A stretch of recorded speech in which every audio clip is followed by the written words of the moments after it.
Hi!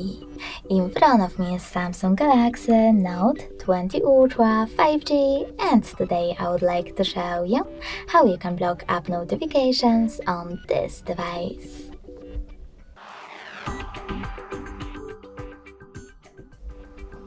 First of all, open Settings and scroll down.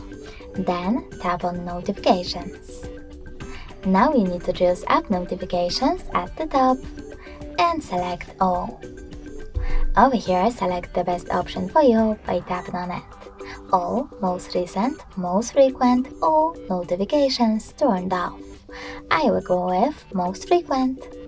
Finally, tap on the switcher next to an app from which you don't want to receive notifications from, in my case, Play Store. Now all notifications from Play Store are off. In order to turn them back on, tap on the same no gray switcher. But you can always just tap on one of your apps over here instead and manage all notifications from here. Thanks so much for watching. If you enjoyed this video, leave a like, comment and subscribe. Bye!